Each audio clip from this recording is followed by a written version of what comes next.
కూటమి ప్రభుత్వం వచ్చినప్పటి నుంచి రాష్ట్రంలో అరాచకాలు, దుర్మార్గాలు పెచ్చుమీరిపోయాయని ఎమ్మెల్సీ పర్వతరెడ్డి చంద్రశేఖర్రెడ్డి ఆగ్రహం వ్యక్తం చేశారు. నెల్లూరు రాంజీనగర్ వైఎస్సార్సీపీ సిటీ ఆఫీసులో వైఎస్సార్ కాంగ్రెస్ పార్టీ నాయకులు, కార్యకర్తలతో కలిసి జగన్ 2.0 సూపర్ యాప్ను ఆయన ఆవిష్కరించారు. జై జగన్ నినాదాలతో పార్టీ నాయకులు, కార్యకర్తలు తమ సంతోషాన్ని వ్యక్తం చేశారు. ఈ సందర్భంగా పర్వతరెడ్డి మీడియాతో మాట్లాడుతూ ప్రతి కార్యకర్త జగనన్న 2.0 యాప్ సద్వినియోగం చేసుకోవాలని కోరారు. ప్రశ్నించడమే శాపమన్నట్లుగా ప్రశ్నించిన ప్రతి ఒక్కరిపై అక్రమ కేసులు బనాయించడం, జైలుకు పంపడం ప్రభుత్వానికి అలవాటుగా మారిందన్నారు. కూటమి ప్రభుత్వం ఇచ్చిన అలివికాని హామీలను అమలు చేయాలని ప్రశ్నించినందుకు తప్పుడు కేసులు బనాయించడం ప్రభుత్వ పైశాచికత్వానికి నిదర్శనమన్నారు. ఇంకో 2 ఏళ్లు లేదా జమిలీ ఎన్నికలు వస్తే ఏడాదిలోపే కూటమి ప్రభుత్వానికి ప్రజలు తగిన బుద్ధి చెప్పి మూలన కూర్చోబెడతారని హెచ్చరించారు. ఈ కార్యక్రమంలో వైసీపీ శ్రేణులు పాల్గొన్నారు.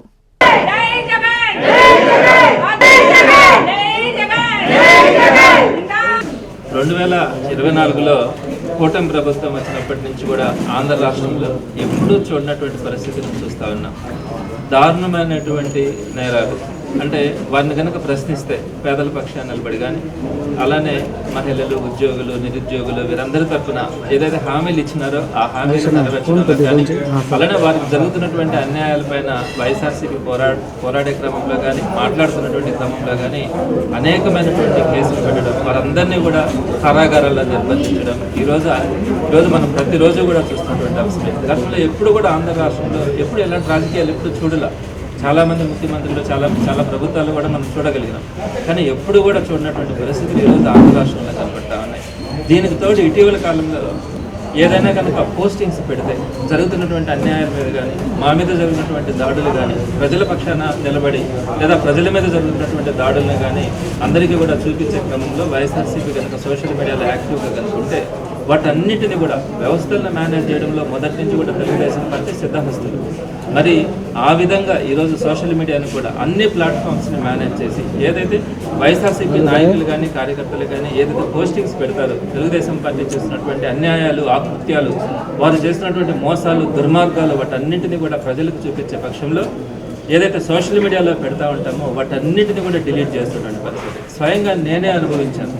నేను డిఎస్ఏ మీద జరుగుతున్నటువంటి పోరాటంలో ఏదైతే అన్యాయాలు, అక్రమాలు జరిగినాయో ఆ విద్యార్థి ఎక్కడైతే ఆ నిరుద్యోగులు వారికి జరిగినటువంటి అన్యాయాల మీద పీపీటీ వేయడం కానీ, ఆ పీపీటీని సోషల్ మీడియా ప్లాట్ఫామ్స్లో పోస్టింగ్స్ చేసినప్పుడు వాటన్నింటినీ కూడా డిలీట్ చేసినటువంటి పరిస్థితి మనం చూస్తూ ఉన్నాం. ఏ పోస్టింగ్ పెట్టినా కూడా ఉదయానికల్లా వాటన్నింటినీ కూడా లీగల్గా మాకు ప్రాబ్లమ్స్ ఉన్నాయని దాన్ని మెన్షన్ చేస్తూ ఆ పోస్టింగ్స్ అన్నింటినీ కూడా డిలీట్ చేసి వారు చేసినటువంటి అన్యాయాల, అక్రమాలు ఎక్కడా కూడా ప్రజల దృష్టిలో పడకుండా ఈరోజు కూటమి ప్రభుత్వం వ్యవహరిస్తూ ఉన్నటువంటి తీరు చూస్తూ ఉంటే అసహ్యం వేస్తూ ఉంది. ఈరోజు ప్రజలందరూ కూడా విరక్తి చెందున్నారు. ఎప్పుడెప్పుడు ఈ ప్రభుత్వానికి ముగింపు పలికి వైఎస్ఆర్సీపీని, జగన్మోహన్ రెడ్డి గారిని మరలా ముఖ్యమంత్రిని తెచ్చుకోవాలని ఈరోజు ప్రతి ఒక్కరు కూడా ఆలోచించేటువంటి పరిస్థితి.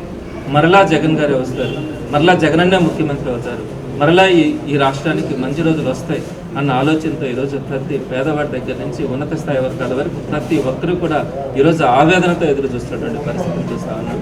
ఈ క్రమంలో జగన్మోహన్ రెడ్డి గారు ప్రతి దాంట్లో కూడా పోరాటం. మీరు ఒక్కసారి ఆలోచించండి, మెడికల్ కాలేజెస్ ఇష్యూ మీద ఈ గవర్నమెంట్ వాటన్నింటినీ కూడా పీపీ మోడ్లో సుమారుగా 10 ప్రైవేట్ మెడికల్ కాలేజీలని ప్రభుత్వ మెడికల్ కాలేజీలని ప్రైవేట్ పరం చేయాలని చెప్పి చంద్రబాబు నాయుడు గారు ఆలోచించినప్పుడు జగన్మోహన్ రెడ్డి గారు చేసినటువంటి పోరాటం వల్ల ఒక్క మెడికల్ కాలేజీని ఒక్కరు కూడా టెండర్ వేసి తీసుకోవడానికి ముందుకు రాలేదంటే ఈ ప్రభుత్వం మీద ఎంత అపనమ్మకం ఉందో ఈరోజు అందరికీ కూడా అర్థమవుతా ఉంది. జగన్మోహన్ రెడ్డి గారు చేసినటువంటి పోరాట ఫలితాలు ఏ విధంగా రీచ్ అవుతా ఉన్నాయో, ఏ విధంగా సక్సెస్ అవుతా ఉన్నాయో మీరు దాన్ని బట్టి మీరు అర్థం చేసుకోవచ్చు. ఈ క్రమంలో మనం ప్రజల పక్షాన నిలబడి పోరాడాలన్నది జగన్మోహన్ రెడ్డి గారి ఆలోచన. ఆ క్రమంలో 2 సంవత్సరాల నుంచి కూడా పోరాడుతూ ఉన్నాం. మరో 2 సంవత్సరాలు కాదు, 3 సంవత్సరాలు కాదు, ఎంతకాలమైనా కూడా పోరాడడానికి వైఎస్ఆర్సీపీ శ్రేణులు అందరూ కూడా సిద్ధంగా ఉన్నారు. అయితే మేము చేస్తున్నటువంటి పోరాటాలు ఈ ప్రపంచానికి తెలియాలి. ఈ ప్రపంచంలో ఉన్నటువంటి ప్రతి తెలుగువాడికి కూడా అర్థం కావాలి చంద్రబాబు నాయుడు చేస్తున్నటువంటి ఆకృత్యాలన్నీ కూడా. మరి దీనికి సంబంధించి సరైన ప్లాట్ఫామ్స్ ఉండాలన్న ఆలోచనతో జగన్మోహన్ రెడ్డి గారు తీసుకొచ్చినటువంటి జగన్ 2.0 సూపర్ యాప్ ద్వారా అన్నింటినీ కూడా అప్లోడ్ చేసినటువంటి పరిస్థితి. దీంట్లో ఎవ్వరూ కూడా ఏ ఒక్కటి కూడా డిలీట్ చేసేటువంటి పరిస్థితి ఉండదు. మాకు జరుగుతున్నటువంటి అన్యాయాలు కానీ, ఈ ప్రజలు మోసపోతున్నటువంటి విధానాలు కానీ, వాటికి సంబంధించి అన్ని పోస్టింగ్స్ను కూడా ఈరోజు కూడా చూసినాం.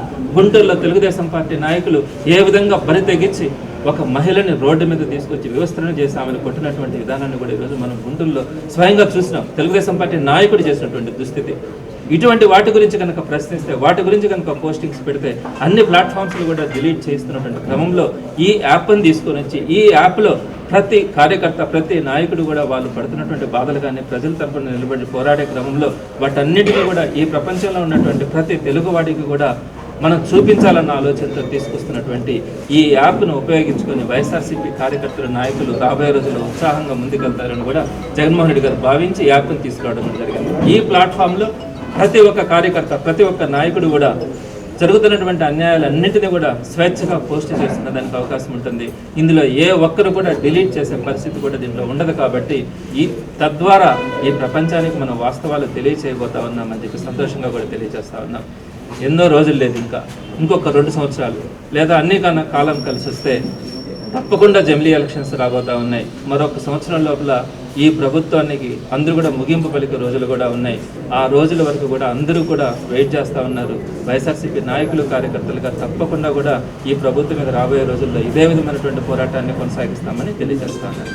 కస్టమర్లకు 100% నమ్మకం, మీరు పెట్టిన ప్రతి పైసాకి భరోసా. మా Vennar పలోజో Grand, Nellore children's park road, Pinakini avenue, 5వ వీధి. నూతనంగా నిర్మించిన అధునాతన పలోజో గ్రాండ్ అపార్ట్మెంట్ లో ఫ్లాట్లు కలవు. ప్రభుత్వ అప్రూవల్ తో నిర్మించబడిన 5 ఫ్లోర్లలో లగ్జరీ అపార్ట్మెంట్ నెల్లూరు ప్రజలకు అందుబాటులో కలదు. నేషనల్ హైవేకి అతి సమీపంలోని వెన్నార్ పలోజో గ్రాండ్ లొకేషన్ నుంచి కేవలం 100-200 మీటర్ల పరిధిలో కార్పొరేట్ హాస్పిటల్స్, ఇంటర్నేషనల్ స్కూల్స్, కాలేజీలు, సూపర్ మార్కెట్లతో పాటు 1/2 కిలోమీటర్ దూరంలో రైల్వే స్టేషన్, బస్టాండ్లు, సినిమా థియేటర్లు, మాల్స్ అందుబాటులో. 5 ఫ్లోర్లలో నిర్మాణం. ఫ్లోర్ కి 6 ఫ్లాట్లు. ఒక్కో ఫ్లాట్ 3200 SFT తో నిర్మాణం మరియు ప్రతి ఫ్లాటు 4 బెడ్రూమ్లతో కూడినది. ప్రతి ఫ్లాటుకు విశాలవంతమైన 3 బాల్కనీ, సిట్అవుట్లు కలవు. ఈ అపార్ట్మెంట్ నిర్మాణానికి ఉపయోగించిన మెటీరియల్ ప్రతిదీ నాణ్యతతో పాటు బ్రాండెడ్ తో కూడినది. అత్యాధునిక వసతులతో కూడిన నిర్మాణం వెన్నార్ పలోజో గ్రాండ్ ప్రత్యేకత. Car parking, children's play area, lobby, apartment చుట్టూ ఎటు చూసినా 20 అడుగుల సెట్ బ్యాక్స్ తో పాటు 2 వైపులా ఎంట్రన్స్ తో 24 గంటల సెక్యూరిటీతో అత్యంత విలాసవంతంగా గేటెడ్ కమ్యూనిటీ స్థాయిలో నిర్మించిన అపార్ట్మెంట్ ఇది.